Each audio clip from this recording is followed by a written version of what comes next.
Mirela Ciperiani, who will speak about Tate-Shafarevich group over anticyclotomic CP extension. Okay. Thank you for the invitation. It's a pleasure to be here. So let E be an elliptic curve defined over Q.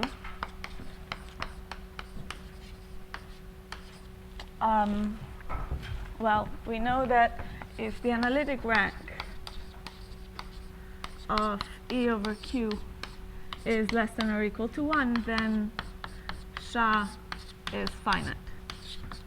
So this is, and if the analytic rank is greater than or equal to 2, we don't know that result. So, of course, SHA of E over Q finite implies that if you look at the p primary part, so I denote this by p infinity, it's all the p power torsion put together, this is finite for every prime p. So, well, let's fix a prime. So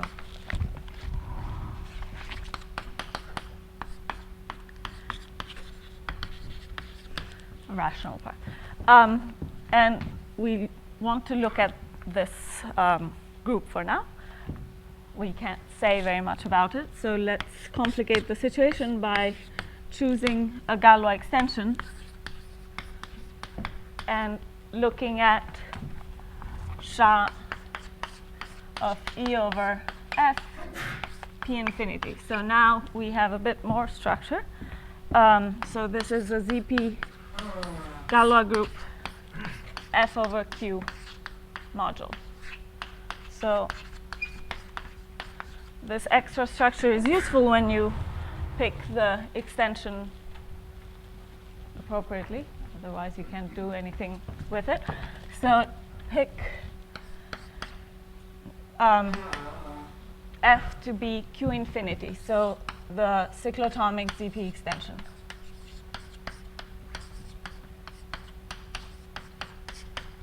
And then you have that SHA of E over Q infinity, P infinity is a module over ZP with this big Galois group.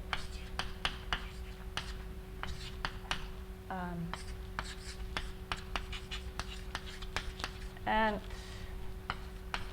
we know that this ring is isomorphic to the ring, the power series, with coefficients in ZP, which we denote by lambda. Okay, and we know something now about the structure of this module as a lambda module. So you can consider the dual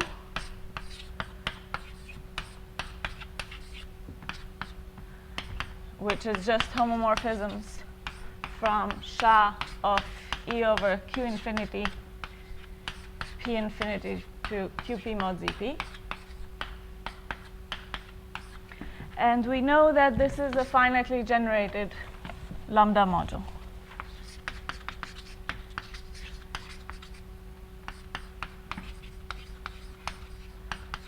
And as such, we know that it sits in the following exact sequence, well, in an exact sequence of this form. So you have lambda to some r, and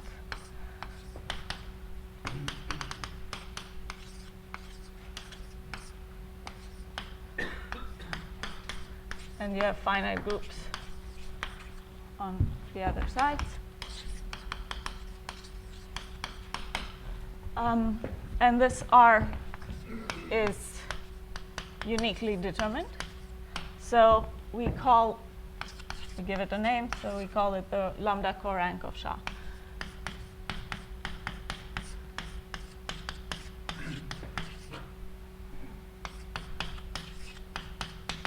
The F's are just elements of lambda.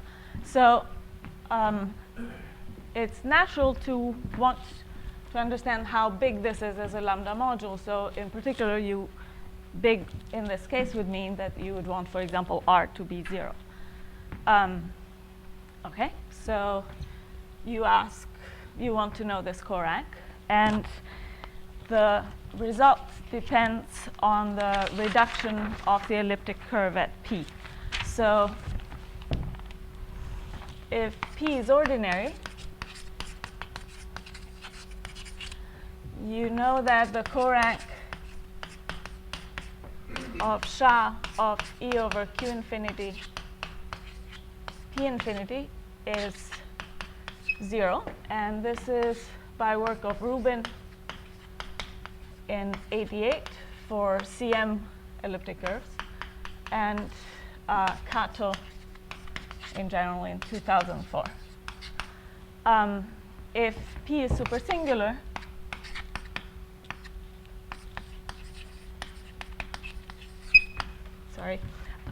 the corank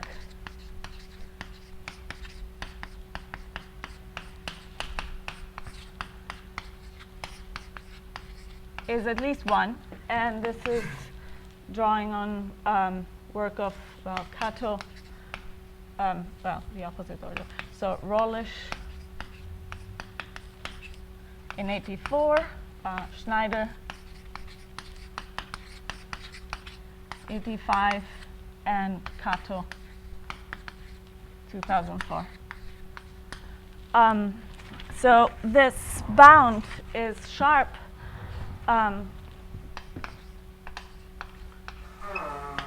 And this you can see by work of Kurihara in 2002.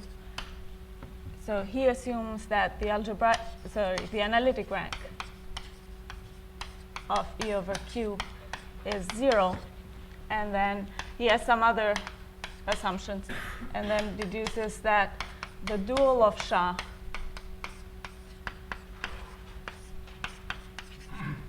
is exactly isomorphic to lambda.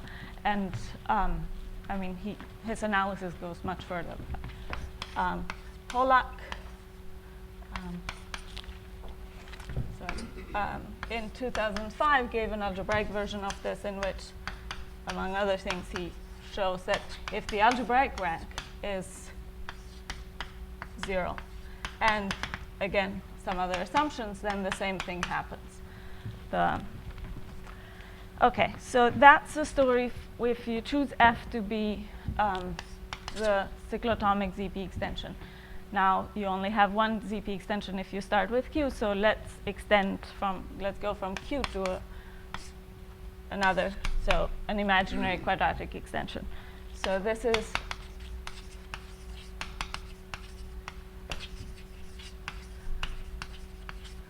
and I would like to be in the situation where I have Heegner points, so I'll require this to satisfy the Heegner hypothesis, so such that every prime L dividing the conductor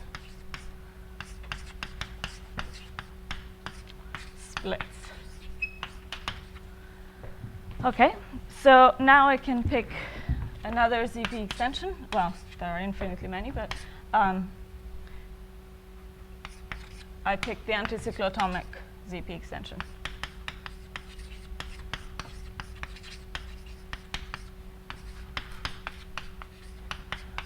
So that just means that the Galois group is isomorphic to this Galois group is isomorphic to ZP, and if you look at the Galois group of K infinity over Q, it's pro-dihedral.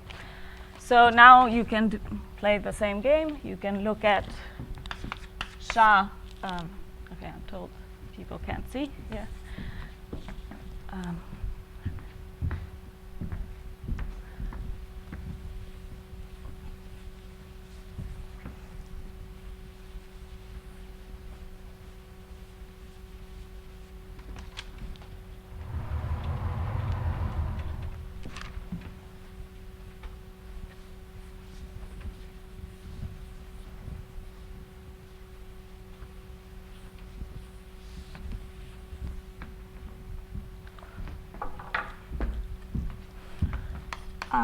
you can look at SHA of E over K infinity, P infinity. And again, this is a module, you view this as a module over this ring.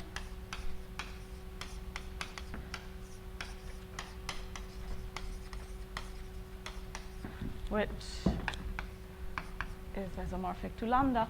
And again, you know that the dual, well, is finitely generated. And you want to know the rank, the corank.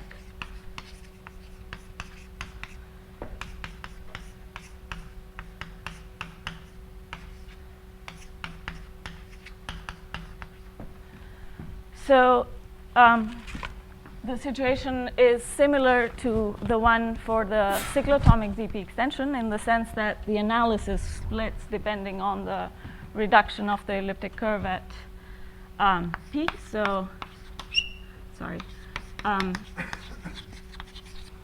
You have the two cases.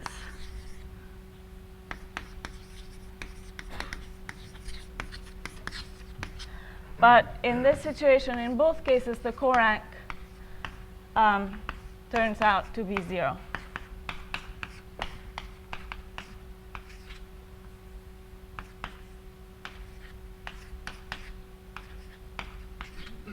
And this is a result of Bertolini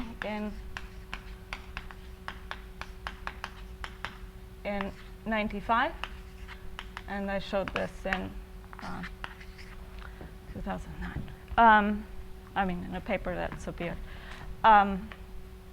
OK, so now both of these results assume that the elliptic curve does not have complex multiplication. And they assume something about the Galois group of if you take the K and join the P torsion points of the elliptic curve. So it would certainly be sufficient to assume that this is as big as it can be, so which will happen most of the time.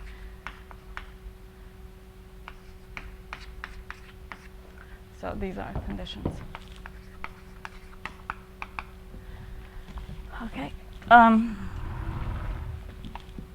So, and both methods use Iwasawa theory, Heegner points, and Kolyvagin classes, but they use them in different ways. So the second method can reproduce the first one, but and remove some conditions, but don't seem to be crucial. OK. So now I'll give a sketch of the proof of this theorem, and then in the end I'll comment on how it can be generalized.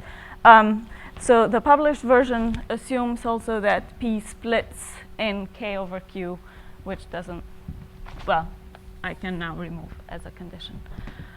OK.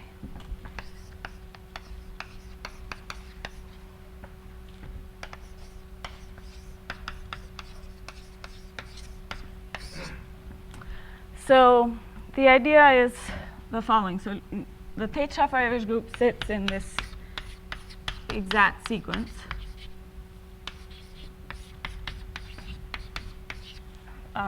Has the Selma group in the middle. And the points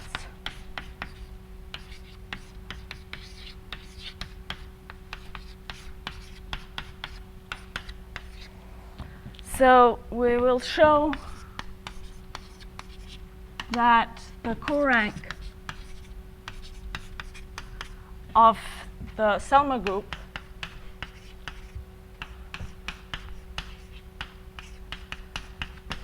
is actually equal to the corank of the submodule coming from points. So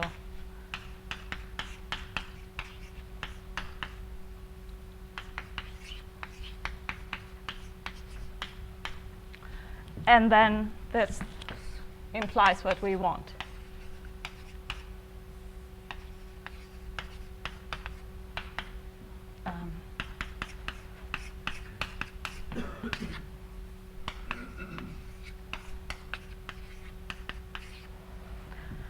Okay. Well, the exact sequence together with this result.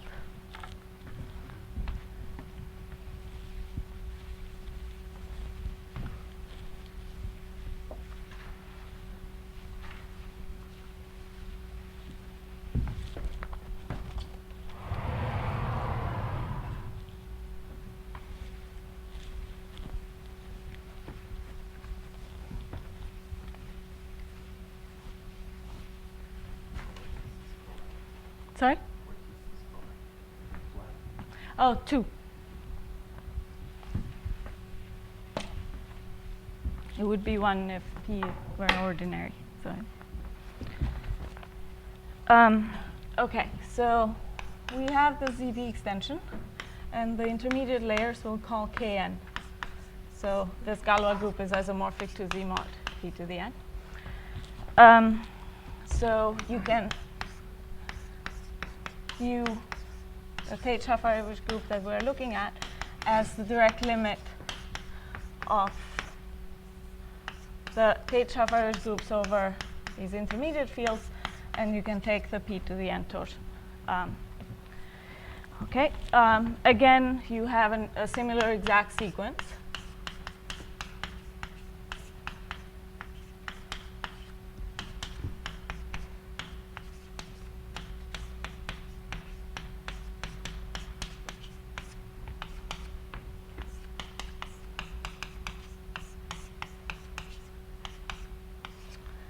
So I'll now define the Selma group. So it's the following kernel.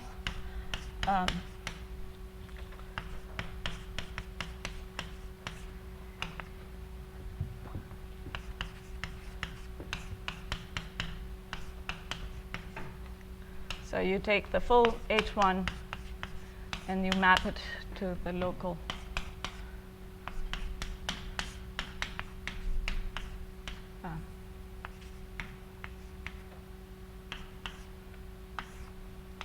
you take the product over all primes. So Kn comma lambda just denotes the completion of Kn at lambda. And lambda is just any prime of Kn. So now this is, so here everything was a module over lambda. Now you have a module over Z mod P to the n. And the Galois group that's acting is the Galois group of Kn over K. So these rings will appear a whole lot, so we'll just denote them by Rn.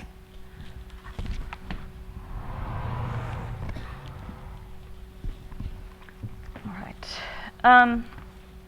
Okay, now in order to work with these Selma groups, we have to enlarge them, otherwise we can't say very much about them. So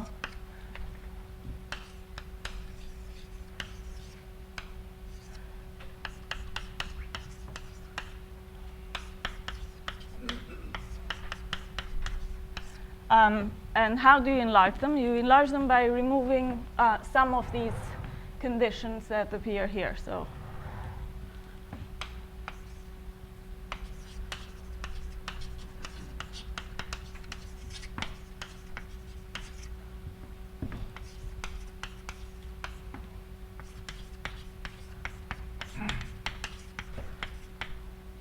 so in order to do this, you pick a set of primes. And so choose Qn to be a set of rational primes.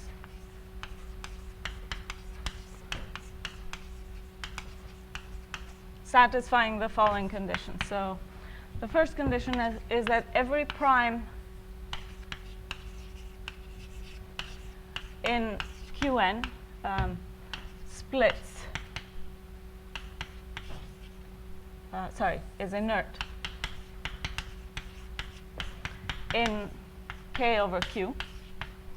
And P is never in any of these Qn's. So n will vary.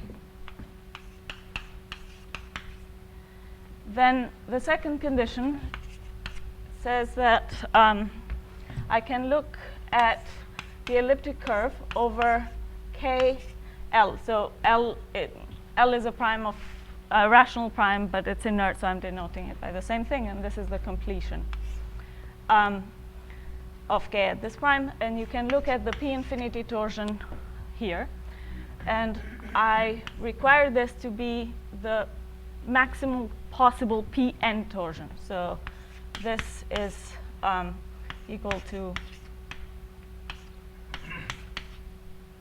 Pn. So it's just Z mod Pn squared. It's isomorphic to that. And what else? So yeah. And now 3. So we are enlarging the Selmer group. So we want these primes to do something specific to the Selmer group. So in particular, you can look at the P part of the Selmer group over K, over the base field, and you want it to inject into the product over these primes L in Q n, and here you look at the local H1s. And finally,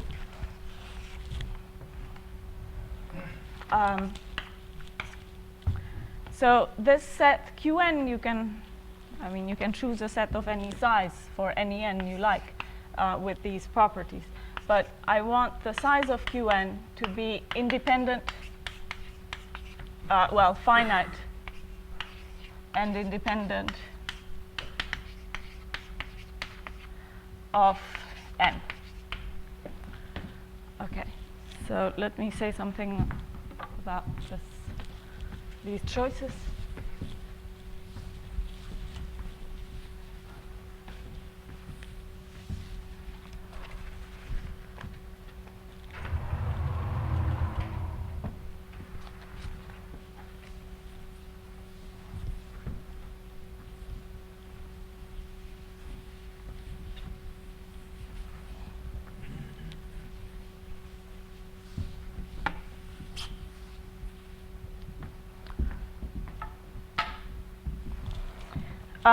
So first, just to get it out of the way, set T to be the size of Qn. So it does not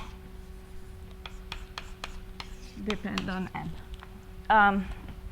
Okay, so remarked. So these two conditions that we have assumed or imposed on the set imply the following. So this is a result of Bertolini in this 95 paper. So you can look at the product of H1 K n lambda E P to the n, and the product is taken over all primes in L. Dividing L, all primes of Kn which divide L, and this is isomorphic to Rn squared, and this will happen for every L in Qm and for every m greater or equal to n. So it's the first two conditions that imply that. Yes. Yes. I mean, well, because you pick the element of the Galois group, so you attach the Pn torsion to the Pn torsion, the global one, to K, and you pick a Frobenius. Now you have, this becomes the elements of this become homomorphisms, and when you are looking at the Pn torsion, okay, if you have Pn here, and you pick an element of the Galois group that's trivial in this piece that you join. And then the primes with that Frobenius will have this property. Of course, so the trick here is to make sure that you don't have any more Pn torsion. And yes, because so you have you can make sure that that happens by picking the appropriate element. Yes, yes, yes. Yeah. And okay, So now you use, well, okay, and so, yes?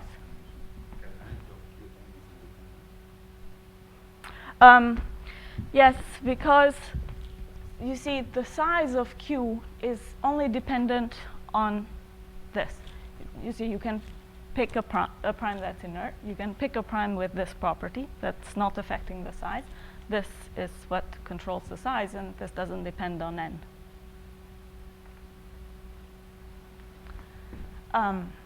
Okay, but yes, so the only dependence on n comes from this, the second condition here, and that forces the primes Qn to change with, in Qn to change, as you change n, they will always change, they'll never stabilize. So now for every m, now relax the conditions at these primes. For every m greater than n, you can consider H1 Selmer free at P and Qm, and look at this Selmer group. You define this to be the kernel of H1 Kn e p to the n into the product of primes lambda which do not divide primes L in Qm, and they should not divide the prime P. And the product is over Kn lambda e.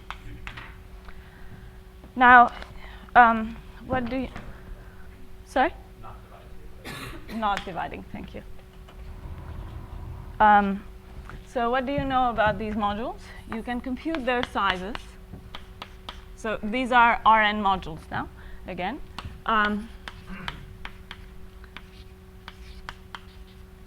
Qm Kn e p to the n. And this happens to be exactly the size of Rn to the 2t plus 2. So you have t primes in Qm, and the plus 2 comes because you are removing the condition at the prime p. And you have that these are Rn modules. So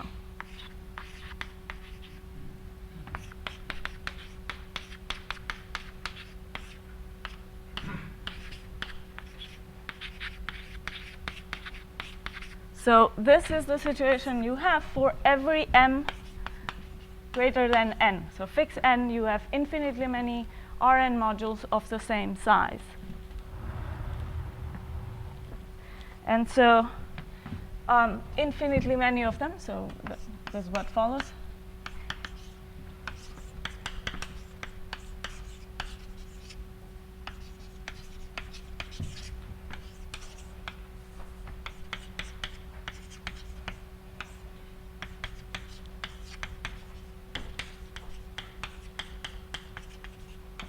Are isomorphic as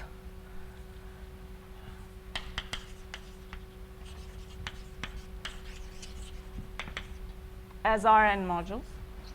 And because of this assumption that we made on the high non-triviality of the p torsion over k, so the Galois group was, when you join the p torsion, was as big as possible. You also have that H1 Selmer free at P and isomorphic because you see when you are changing M, so they are different. You're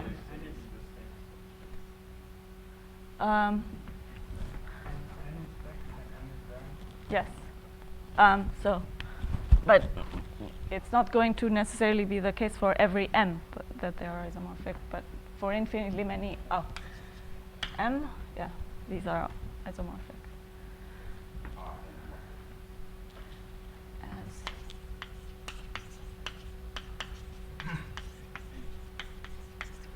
Yes. And you have this additional piece of information. So you look at this module and you look at the Selmer group free at Qm Kn, Kn plus 1 now, e to the n plus 1. And you can show that this is, you have an injection there. And you can only do this for m greater than or equal to n plus 1 now. All right. So this tells you that you can find an exact, sequence. So there exists a, well, you want it to be strictly increasing.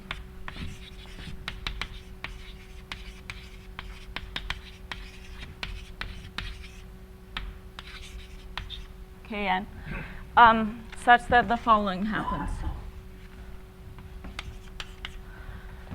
So H1 Selmer free at P and Q Kn e p to the n should be isomorphic. So we are picking a sequence of Kn's in this, so using this condition here, using this, result, if you like. So this should be isomorphic to H1 Selmer free at P and at the primes Qk n plus 1 Kn e p to the n. Now you have this injection into the n plus 1 layer.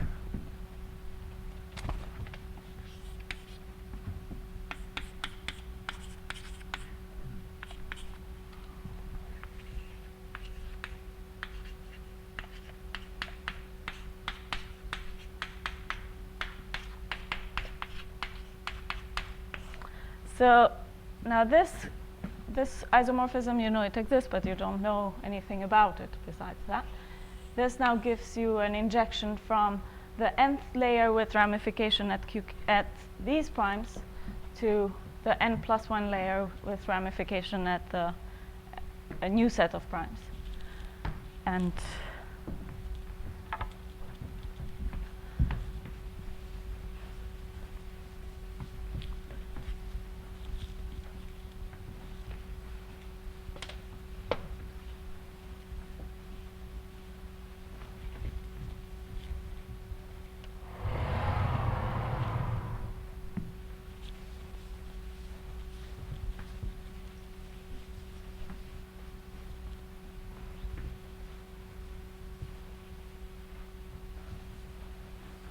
this is where an idea of Wiles comes useful. You can put these, so you use these maps now to put these modules in a direct limit.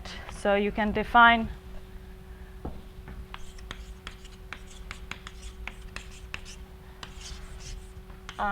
this direct limit, and the transition maps are those maps that we have just seen.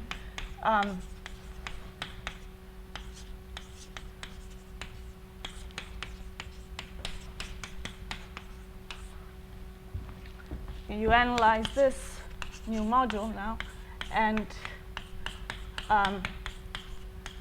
in the previous paper with Wiles, we have shown that the dual is isomorphic to lambda to the 2t plus 2.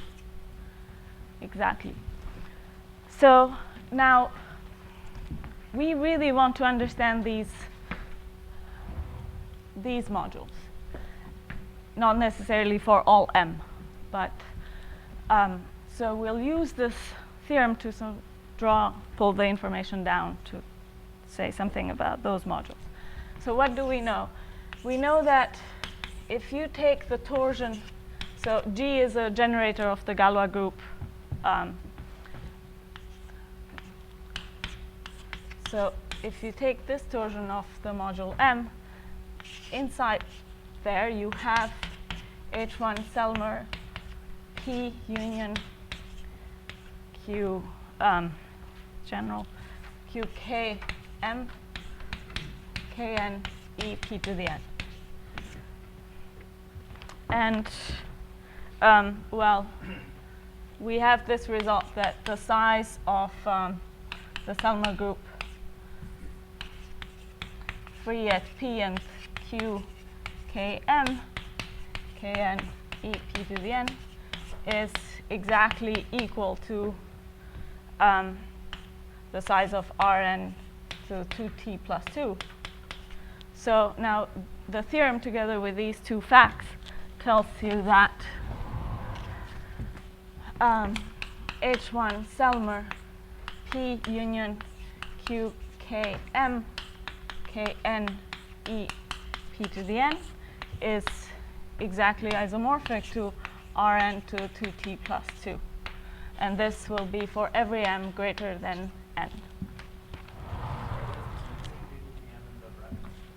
Sorry? Oh, this term. All right. Do you know that this, now when we go to the level n plus 1, where do you know that actually this guy, this step, also are contained in an infinite sequence of multiple chapters? So at every level you have an infinite sequence. So, okay, on the nth layer I throw away a set of primes. But I get, sorry, not a set of primes, but so on the nth layer, I throw away some of these, but I'm left with an infinite sequence of these, such that these are isomorphic. Then I go to the n plus 1 layer. Now I still have an infinite sequence to deal with. I throw infinitely, yeah. Okay. Fine. So we have this result. Now, we really want to understand the, yes?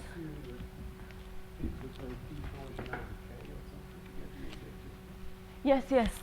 You assume from the beginning, yes. I mean, you don't need to assume strictly GL2, but if you assume GL2, you get.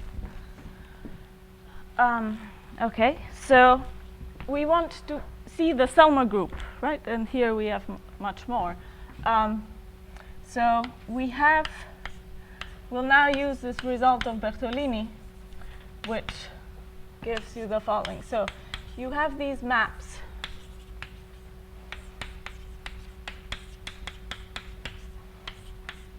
Product. So now consider the map, the restriction into the product of these H1. So Kn lambda E with p to the n outside, and take all lambda which divide L in Q K M. Okay, so I'm leaving P out, so the kernel of this will be potentially ramified at P. So these are for every n, and every m you have a map like this.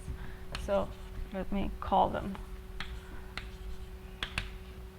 This you know that this is isomorphic to Rn to 2t plus 2.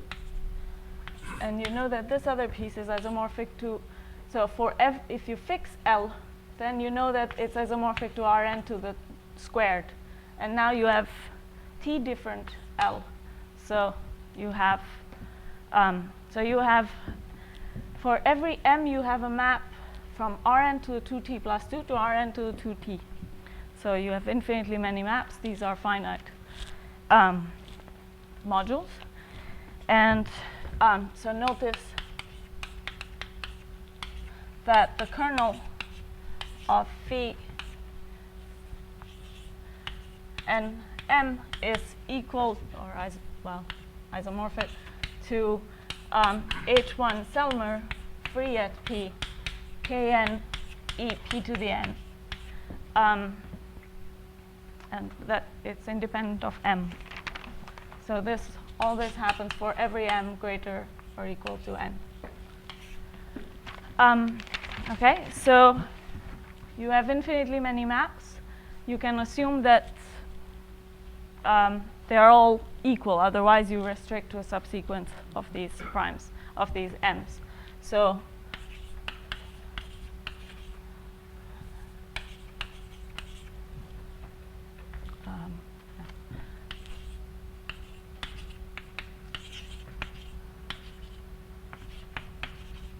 and so let me just call these.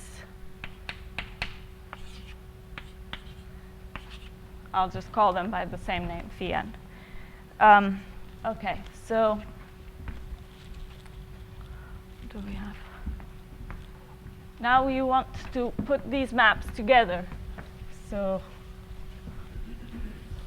in a very similar way to this way, the way we dealt with the modules.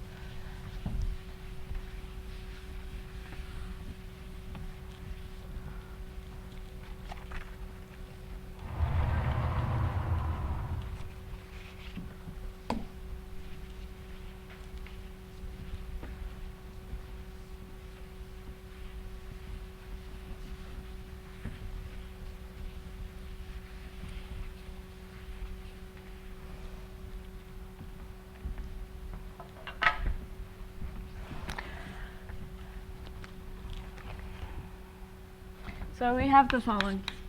We have H1 Selmer free at P and Q Km. Kn EP to the n, and this product over the local maps. Product over the local H1. So lambda divides L, and L varies in QKM. You have H1 Kn E P to the n, Kn lambda. Yes. This injects into H1 Selmer P free at P and QKM. Now we're looking at the n+1 layer.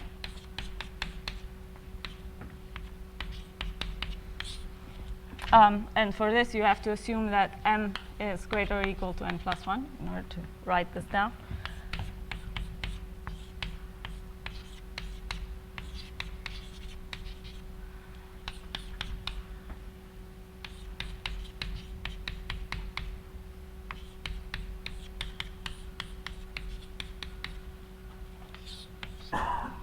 And this commutes. So on the level of these maps phi, this translates to saying, so that tells you that, so the first module is Rn to 2t plus 2.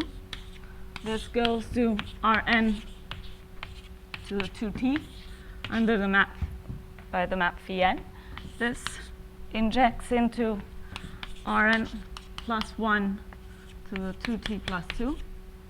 This now by phi n plus 1 maps to Rn plus 1 to the 2t, and you have the injection here.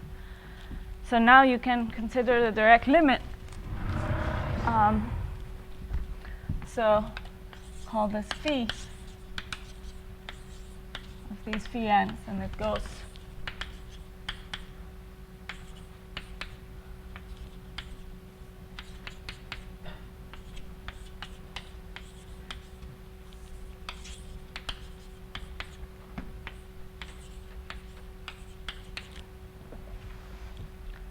okay, so this is, now phi goes from lambda hat to 2t plus 2 to lambda hat to 2t.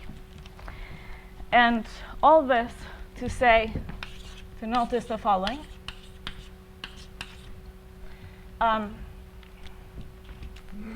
The kernel of this map phi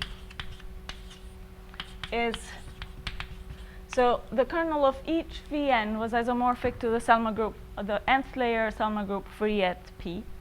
So now you have the direct limit of H1 Selmer free at P, Kn EP to the n. But the direct limit is not necessarily the natural direct limit. The maps are coming from these,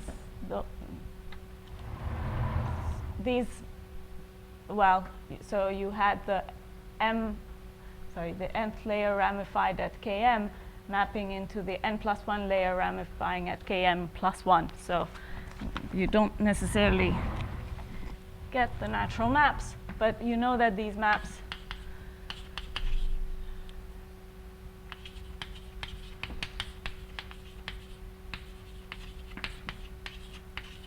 are injective,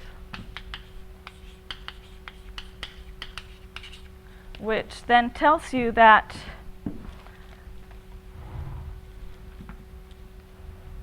the corank of the kernel of phi, because of this injectivity, is the same as the corank, the lambda corank, of the direct limit of H1 Selmer free at P Kn E P to the n. But this direct limit, because P is supersingular, this direct limit is isomorphic to H1 Selmer K infinity EP infinity, because in the supersingular case you lose the control at P, so it doesn't matter whether in the finite layer you're allowing ramification of at P or not. Sorry? Sorry. Right, yes. So because of the fact that the transition maps in this formal direct limit are injective, the lambda coranks have to match.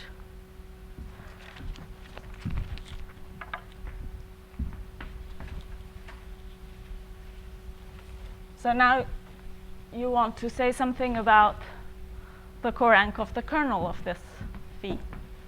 And to do that, you use Kolyvagin classes to say something about the corank of the image of phi, and that will tell you.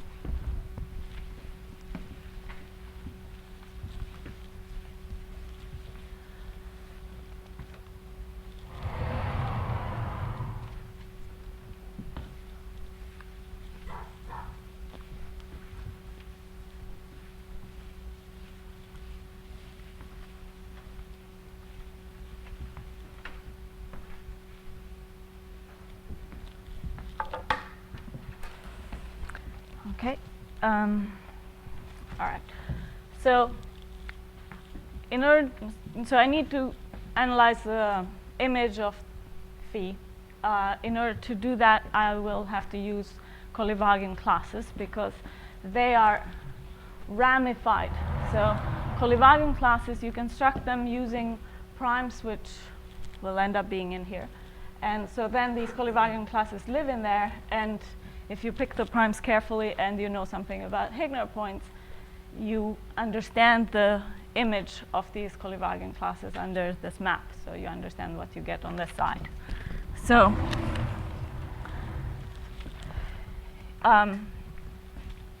so in order to do all this, you need Higner points.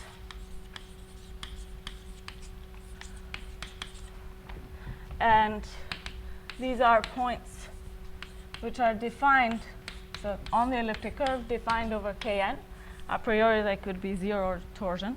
But Conley and Vatsal have shown that for n big enough, this is not torsion. So this is Conley Vatsal. For n large enough, that's all we need. And in the case, so you have these points. Almost all of them will be non-trivial. But furthermore, there is a relation between the point on the nth layer to the point on the previous layer. And if P is supersingular,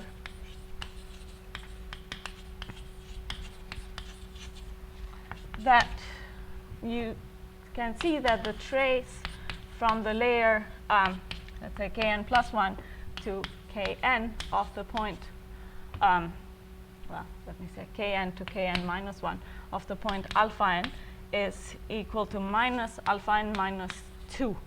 So you skip one layer.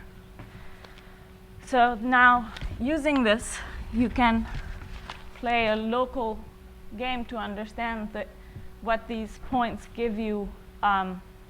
So we had, yes. So, but we are over Q, and I've assumed from the beginning that P is large enough. So AP will be 0. So we have this sequence.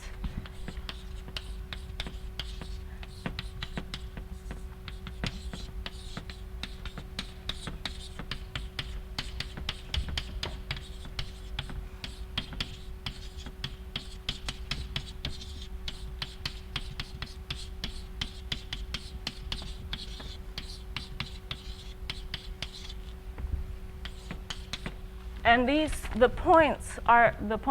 Heegner points live on the side and give you classes. So, but you want to see that you have enough of them. So you can split the points into two submodules. So on the nth layer, you have this, what you call the plus part. And these are points in E of kn such that the trace taken from kn to any odd layer, so n plus 1 of P, ends up living in the lower even layer. So this is for every m less than n and m even. And you have the minus part, which is the same story, but m is odd. So now, why do you split this? Why do you split the group of points? Well, you see that the even points live in the plus part for n less than 2m. And the odd points, 2m, 2m. And the odd points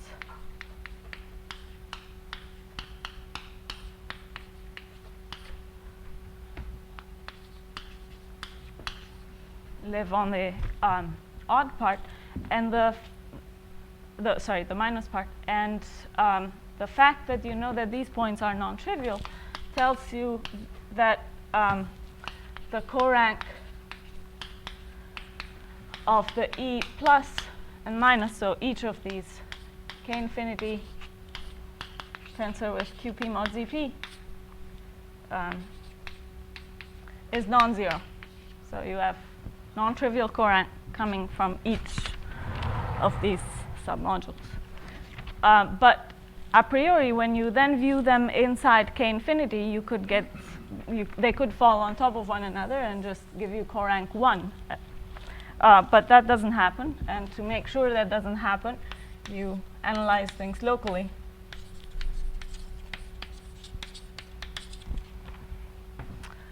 And you show that the corank of E k infinity tensor with QP mod ZP is 2. So it's in this local analysis that in the written version one uses the fact that P splits, because you would like to, I mean, the easier situation is to work with QP and then a ZP extension of that. Otherwise you get more local points, and then separating these plus and minus ones is a little trickier.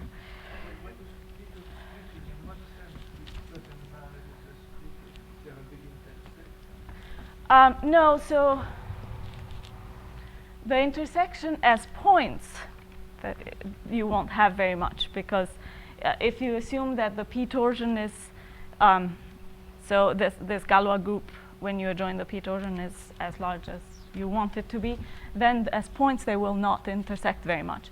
But as classes, on every layer they could intersect more and more, and then eventually at the top they could just fall on top of one another. But when you localize, you see that the image, I mean, you see that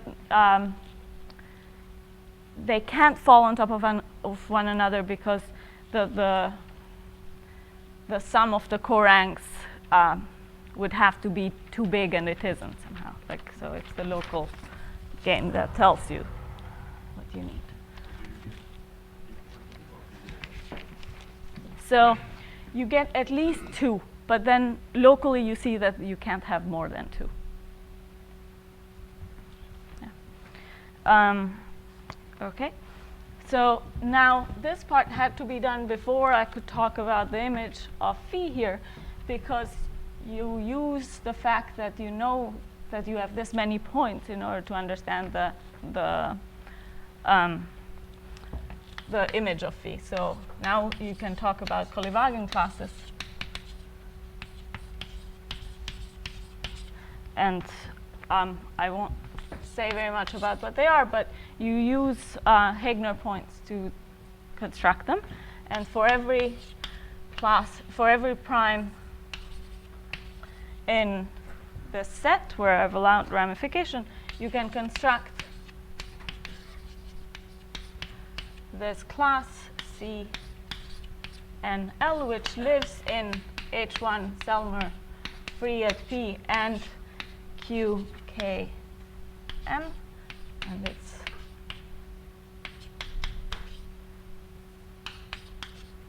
so you just really, this class is not ramified anywhere besides L. So you know you are allowing more. So knowing that alpha n is non-torsion allows you to choose L. So the conditions that we have described, we have imposed on L are not sufficient to do this game. I mean, this was done in this previous paper with Wiles. You choose these primes carefully so that phi of C and L is not trivial, and in fact it gets bigger. So then you use this fact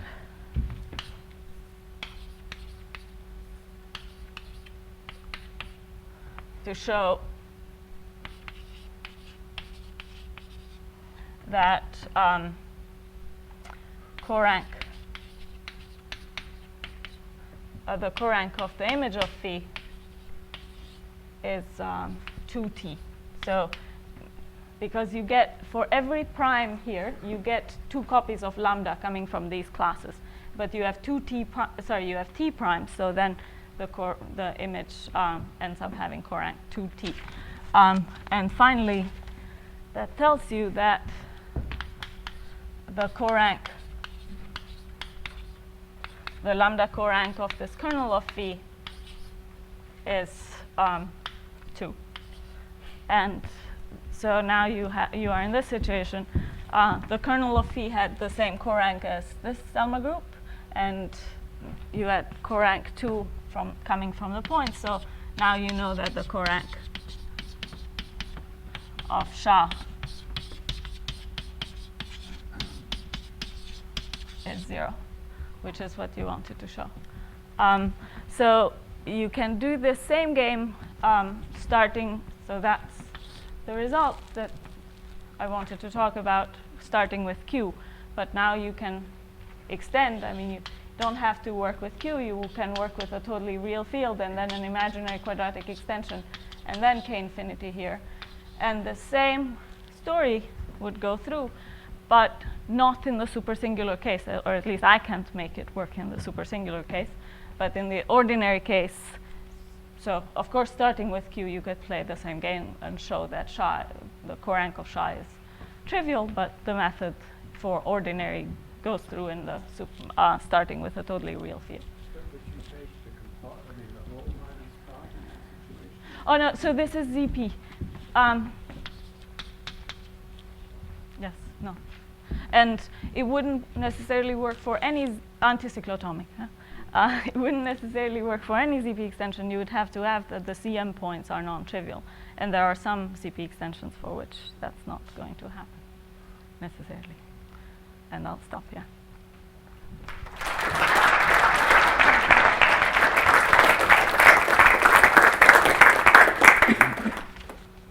Thank you for the talk. As a question. So what's the abstraction for dealing with the supersingular case over this F? What do you use? So the problem is that when you allow freedom at P, in the totally real case, you don't just get 2 extra copies of lambda. So it's not anywhere now. So here. So you get 2t plus 2 the degree of this. And then well, you don't necessarily have enough points to work with. I mean, I'm not saying that the result is absolutely not true. I don't know how. Should be true. Yeah, I can't prove it either way. So just say that. So, and is the fact that the image multiplicity of Galois is bigger a real ingredient, or could you just use the fact that it's open? You want these injections in order, and that's useful in dealing. So, in But dealing you- with this, so You could not use the same kind of technique by jumping not by one, but by something bigger. by jumping them, but you would still lose the injection, I think, by not too much, maybe. I mean, this was done in this work with Wild, where we wanted to get, well, we wanted exact injections. We didn't want to lose anything. So I've just not, I mean, because I'm excluding finitely many p, I haven't looked at, you know, what one does in those finite cases. But maybe. Is there any hope of giving some nice analytic formula for the constant term of the characteristic Carl series of Joule-Selmer in these cases? And so Bertolini does something like that, but he has a much more careful method. You see, somehow here I mean, to say, you'd have to understand this image here very carefully to say anything like that. And that image depends on the choice, the primes that you choose, and those, I mean, you lose control when you do these infinite, or at least as far as I can see, you lose control when you do these infinite choices. But purely algebraically, there's no hope that it's essentially the order of Shah or something like the part of Shah down the bottom or something like Maybe Wild can say something in this direction. I wouldn't.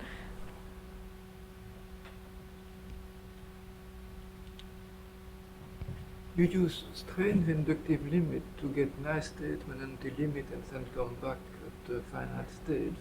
There is no hope of working directly at the finite state and if there's enough statements. Well, so again, this was in this work with Wild, and I was trying to do it at the finite stage, and it just kept appearing impossible. And I was very happy when he, you know, proposed this idea, because otherwise, yeah. Another question?